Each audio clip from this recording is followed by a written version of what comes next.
매매 계약이 성립이 됐다고 보려면 어떤 계약의 주요 내용들이 다 정해져 있어야 돼요. 안녕하세요, 박지훈 변호사입니다. 오늘은 가계약금 관련 분쟁에 대해서 살펴보도록 하겠습니다. 최근에 토지거래 허가제가 재시행되기 전까지 부동산 거래가 굉장히 활발했는데요.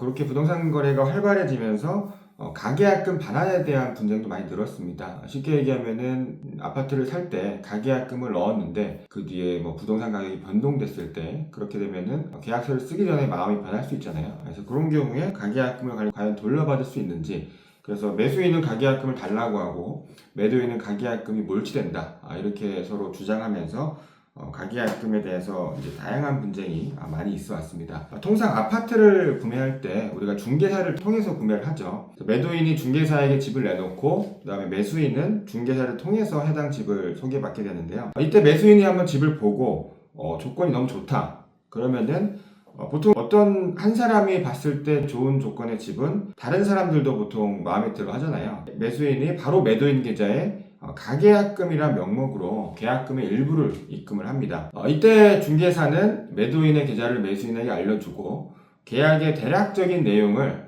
문자나 카톡으로 적어가지고 매수인하고 매도인에게 보내죠. 그 다음에 그 이후에 가계약금을 넣고 나서 며칠 뒤에 만나서 계약의 구체적인 내용을 정하고 이렇게 계약서를 쓰고 나머지 계약금을 입금하게 되는 구조로 통상 계약이 진행이 되는데요. 이때 매도인 계좌에 넣은 돈을 실무상 가계약금이라고 합니다. 근데 앞서 말씀드린 대로 가계약금을 넣고 한 일주일 뒤에 계약서를 쓰러 가는데 이제 정보를 찾아보니까 매수인 입장에서는 내가 너무 비싸게 계약을 한 것 같다 라는 생각이 들 수도 있고, 매도인은 내가 너무 싸게 판 게 아닌가 이런 생각이 들 수도 있죠.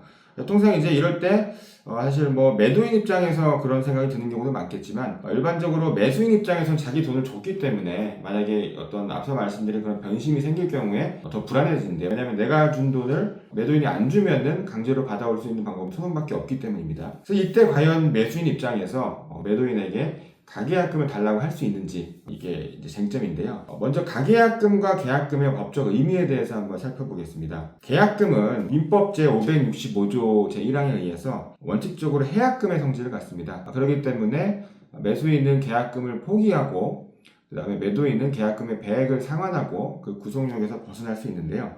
그런데 가계약금 같은 경우는 매매 계약이 체결되기 전에 매매 계약을 할 의사가 있음을 밝히면서 장차 교섭의 기초로 일종의 증거금으로 지급한다는 어떤 그런 의미가 있는 겁니다. 그렇기 때문에 향후 만약에 매매 계약이 체결되면 계약금을 지급한 것으로 가름을 하고, 만약에 분계약이 체결되지 않는 경우에는 이를 반환할 것이 전제된 돈이라고 보고 있어요.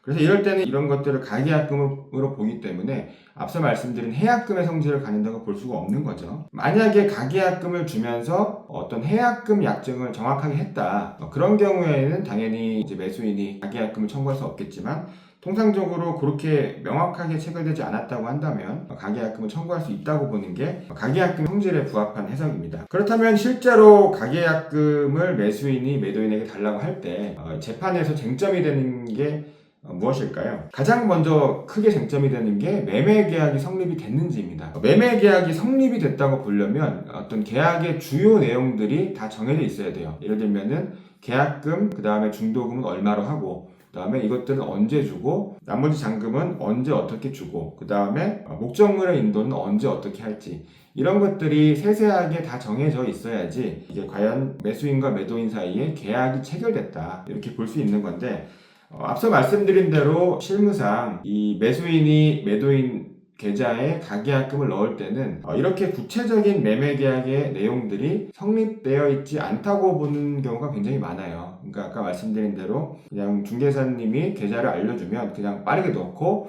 중개사분이 그냥 매수인 매도인에게 대략적으로 적은 내용을 문자 메시지를 그냥 보내는 거죠. 일방적으로 매수인 매도인이 만나고 이런 절차가 보통 없습니다. 그렇기 때문에 그 문자 메시지 내용을 봐야겠지만 통상 그 문자 메시지에는 아까 제가 말씀드린 대로 뭐 계약금, 중도금, 잔금의 액수나 지급 시기나 이런 것들이 세세하게 정해져 있지가 않아요. 그래서 그런 것들이 정해져 있지 않는다면 설사 문자 메시지를 중개사님이 보낸 걸 받았다고 하더라도 매매 계약이 체결되지 않았다고 볼 가능성이 있습니다. 이런 경우에는 앞서 말씀드린 그 가계약금의 의미에 비춰봤을 때 매매 계약이 체결되지 않았기 때문에 매수인이 처음에 준 돈은 계약금이 아니고, 왜냐하면 계약이 체결된 것이 아니기 때문에 계약금이 아니고 가계약금으로 볼 수 있는 것이고, 그렇게 가계약금으로 본다면은 당연히 매매 계약이 체결되지 않았다면 부당이득 반환 청구를 할 수 있는 거죠. 그렇다면은 요새는 이제 문자 메시지 말미에 보면은 매수인은 계약금을 포기하고 매도인은 배액 배상을 하면 계약을 체결하지 않을 수 있다, 뭐 이렇게 문구가 주의적으로 들어가는 경우도 있어요. 그렇다면 이런 문자 메시지 말미에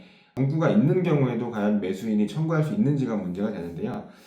앞서 말씀드린 대로 이런 해약금 약정이 인정되려면 당사자 간의 어떤 구체적인 의사의 합치가 있어야 됩니다. 그런데 아까 말씀드린 대로 중개사가 보낸 문자 메시지는 매수인과 매도인 간의 어떤 의사를 확인하고 보낸 게 아니고 그냥 일방적으로 그냥 쌍방 당사자에게 보낸 것이기 때문에 그런 문구가 있다는 것만으로는 해약금 약정이 있다고 보기가 어려운 경우가 많습니다. 그래서 최근에 하급심 판결들을 보면 매수인이 승소한 케이스가 있거든요. 그래서 그 사안을 보면은 아까 말씀드린 대로 매수인이 가계약금을 넣을 당시에는 중개사가 보낸 문자 메시지 내용을 보면은 그런 구체적인 계약의 내용이 정해져 있지 않았어요. 즉 계약금, 중도금, 잔금을 언제 얼마를 주고 그 다음에 목적물의 인도를 어떻게 할지 이런 부분들이 정해져 있지가 않았고, 또 뭐 아파트에 설정된 저당권을 어떻게 할지 이런 부분들이 전혀 정해져 있지 않은 상태에서, 그리고 또 중개사가 매도인의 어떤 매매 계약을 대리할 위임을 제대로 받지 않은 상태에서 그냥 이제 집만 내놓은 거죠.